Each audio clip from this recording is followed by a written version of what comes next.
Welcome to the Deep Dive, where we take your sources and unearth the most compelling insights.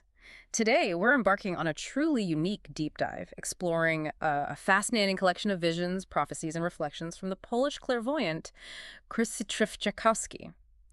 You've brought us a transcript from his YouTube channel, Jasno Wizje Krzysztof Jackowski Official, recorded during a full moon, a time he explicitly uses for, well, intense focus in receiving his visions. Yeah, exactly. Yeah. What we've got here is really, it's quite a mix, weaving together some deeply personal stories, philosophical thoughts, and honestly, some pretty sweeping geopolitical predictions. Okay. So our mission today is basically to unpack these different threads. We'll look at everything from his ideas on human desire and freedom Right. to these startling forecasts about global conflicts and even potential health crises in Europe. We want to help you figure out what really stands out here and what might suggest about his overall perspective. All right, let's dive into this captivating material then. Maybe we start with that timeless wisdom he mentioned before we get into the more unexpected and maybe unsettling stuff. The philosophical mirror redefining wealth and freedom. Okay, so Jackowski kicks off his session sharing this really powerful quote from Seneca. He actually wrote it down. He found it so profound. It goes, "Poor is not he who has little, poor is he who desires more. Greed makes a man a prisoner. The more you have, the more you fear to lose. Right. Free is he who needs little, because his happiness does not depend on what can be taken from him. True wealth is a modest life, not the fear of loss." Yeah, and what's really insightful there, I think, is how Jackowski himself, someone whose life is kind of driven by visions of the future, things that can be taken away in a sense, how he grounds his work in this philosophy of detachment. It almost feels like a coping mechanism Maybe, yeah. for someone who sees maybe too much. Yeah. It hints that the only way to deal with it is by redefining what wealth and freedom even mean. He does mention, though, that while it's wise, it might not feel current for these times. Exactly. Because, as he puts it, too much depends on too many things for us to feel free, which is a really interesting point. That is a crucial observation. It's like he's admitting how hard it is to actually live by Seneca's ideal today in a world that feels so interconnected, maybe even overwhelming. Totally. Yeah. Does he kind of elaborate on why it's so hard for people to feel free now? Well, implicitly, I think. He seems to feel that modern life, with all its complex systems, economic, social, global events, Yeah. it just creates this constant sense of vulnerability. It's tough to feel detached when your job or your health or just your safety feels like it's tied to forces you can't control. Right. That external pressure, he suggests, it fuels that desire for more, for security, through having stuff, which is exactly what Seneca warned against. A modern twist on an old problem. Yeah. And then Jackowski brings in this surprisingly poignant musical reference. He remembers a Polish song from the 80s. Can't quite place it, but the line stuck with him. It goes, "It's only worth living when you have less than nothing, because you can always have even less than others." It's pretty striking, almost provocative, isn't it? Wow, yeah. That echoes Seneca, but takes it somewhere even darker, maybe more cynical. Right. It suggests this connection between having absolutely nothing and finding some kind of freedom, or even a weird sort of value in that. Like, Yeah. if you have nothing, you can't fear loss. And you see that even in the worst situation, someone else might have it worse. Exactly. It really challenges that whole idea of chasing happiness through getting more stuff. It sets a thoughtful, but maybe a bit bleak tone for what comes next. So this reflection on life's value seems to be his foundation for looking at the world he sees. Seems like it. Yeah. The unseen threads, personal precognition, and the nature of accidents. Okay, so if Jackowski finds some comfort in Seneca's detachment idea, maybe this next bit, this personal experience of precognition, Yeah. is part of why he needs that philosophy. He talks about using the full moon for his visions, believing the energy helps him.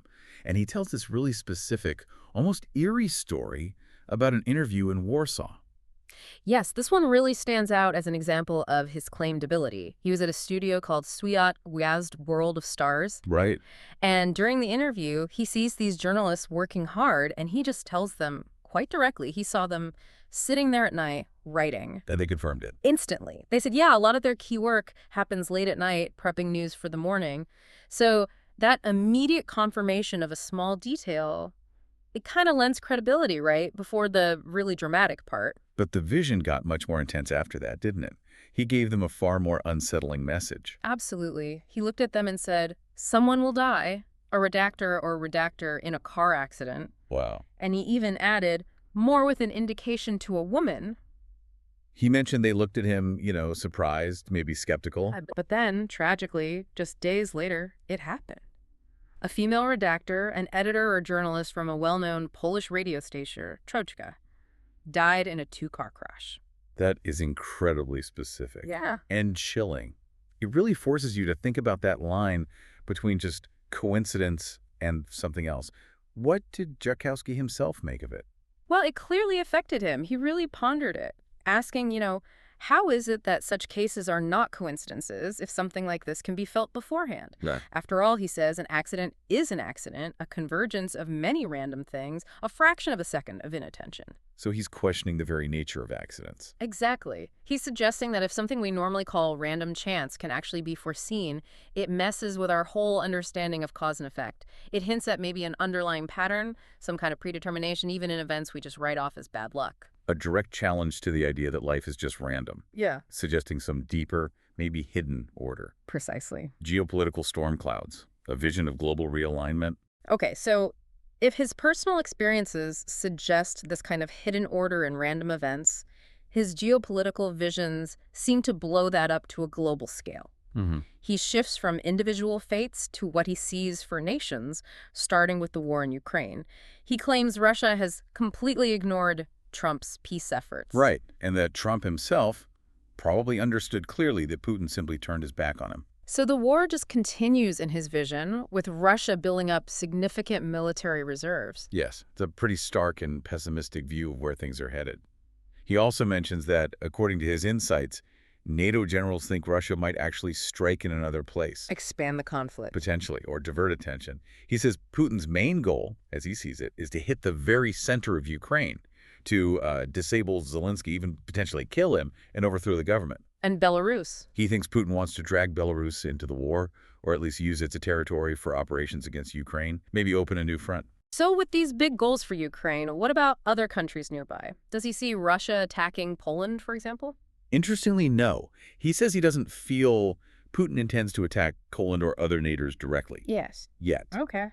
But he sees Putin viewing Poland as this crucial hub, a place where forces are gathering that could intervene in Ukraine. So Poland's importance is more strategic, a potential staging ground for NATO, not necessarily a target itself for now. That seems to be the distinction in his vision, yeah. Yeah. Poland is a player, or at least a key piece on the board.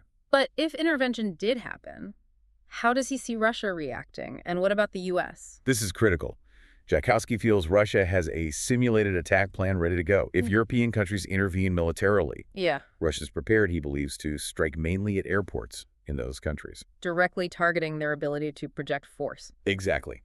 And he thinks Putin sees any peace talk from Trump as just theater. He's apparently convinced the U.S. will eventually start a war with Russia. So deep mistrust there, a sense of inevitable conflict. That's the feeling, regardless of short-term diplomacy. Okay, this next bit is really startling because how specific it is. He predicts several or one serious incident in the air, planes actually shooting at each other. Right, but here's the twist. He says it won't be Ukrainian and Russian planes directly. No. Then who? He thinks it will involve a specific country, possibly Poland, but operating within EU airspace. And the really bizarre detail is that he feels it won't be Polish pilots in Polish planes. It'll be pilots from another country who shoot without reason at Russian aircraft. Without reason, he calls it a very serious provocation. Exactly. It's a remarkable detail. Suggests maybe a covert operation, something deniable, designed to escalate things without clear blame. Like deliberately creating a flashpoint. Yeah, pushing towards a larger conflict through manipulation, not a direct act of war between states. It's a picture of deliberate instigation. The Middle East, a tragic theater of interests. Then the focus shifts quite sharply to the Middle East. He calls it an even larger tragic theater unfolding there. He says Trump will quietly express or consent to Israel bombing another country nearby. He mentions Yemen as a possibility. Right, with very concentrated raids, almost like Israel declaring war on a specific country.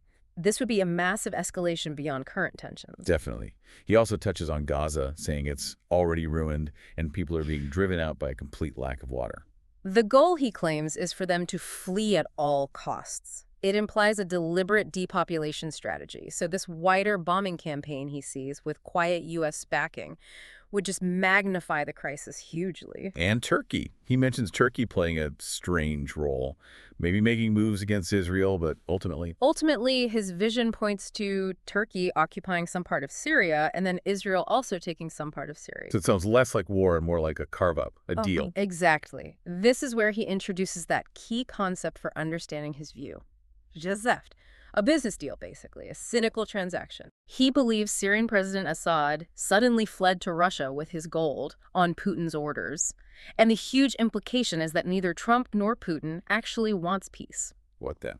He claims they've agreed on spheres of influence. Russia gets Ukraine. Israel, backed by the U.S., gets a piece of Syria. Turkey gets a slice, too, maybe as a bribe. Wow. A prearranged grand bargain. That's his vision. A deeper plan. He even thinks Netanyahu is in considerable agreement with Putin on this. So that's why he sees two concurrent wars, seemingly separate but linked by this underlying deal. That's precisely his argument. It's not ideology driving things, in his view, but this cynical, self-serving division of power and land. A Geschäft. Yeah, it paints a picture where major geopolitical moves aren't just nations pursuing interests, but powerful leaders cutting deals behind the scenes. Orchestrating conflict as part of a transaction. It's a stark view. Conflict's not as random outbursts, but maybe planned acts in this tragic theater. It suggests a level of control, of prearrangement, that's pretty disturbing. Europe's looming crises, disease, hunger, and new borders. Okay, shifting back to Europe now. Jackowski had this particularly ominous feeling about Trump knowing about crises coming to the continent. Yeah, what kind of crises? He predicts hunger hitting Europe and Ukraine. But even sooner, he sees a terrible disease. A disease. Yes, one that will accumulate mainly in Europe, perhaps also in Ukraine. And this raises a really alarming point. He stresses this isn't theater, not like a manufactured panic, but something very dangerous, very acute, hitting this winter. Did he describe it? He did, quite specifically. Grains on the skin or in the body. He used the Polish word ziarniak, meaning granuloma. He even specified golden granuloma, ziarniak złocista. That level of detail is striking. And how would it spread? He was clear on that, too, primarily through water.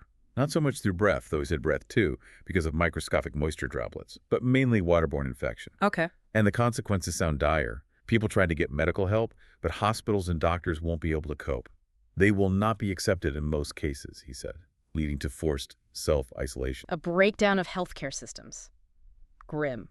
Does he connect this back to the bigger picture, the geopolitics? Absolutely. He suggests this disease could be a pathogen, explicitly an element of war. An element of war used against who? Used to strike Ukraine, he says, but mainly affecting Europe. So he's linking this health crisis directly to the conflicts, implying a deliberate biological threat. Wow. And he even connects the refugees situation in Europe to a larger, horrible plan involving this disease and the poverty that follows. It's all part of an orchestrated destabilization, in his view. Disease, hunger, displacement, all linked. That's his vision, yeah. And finally, he has this deeply unsettling prediction for Poland, his home country, a partial annexation. Annexation, not temporary. No, long-lasting, he says. He repeats his belief that the Ukraine war will affect Poland too, because Poland will have different borders. Poland will look different. Yeah. He actually foresees Ukrainian forces being pushed back deep into Poland. That implies a massive shift, a redrawing of the map.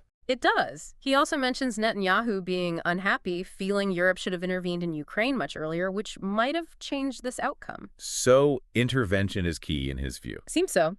He specifically warns Poland's mistake will be if Poland gets involved in the Ukrainian conflict in any way, linking Poland's fate directly to that decision.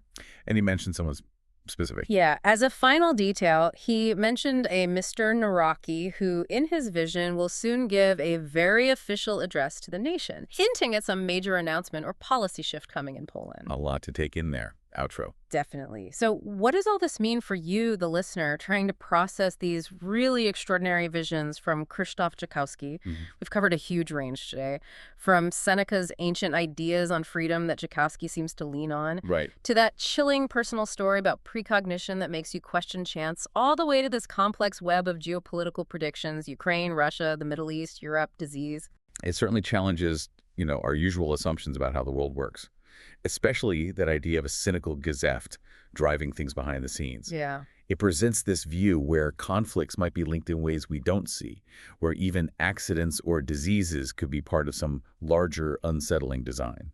The implications for just thinking critically in a world flooded with information where we're always trying to find patterns, they're pretty profound. Definitely.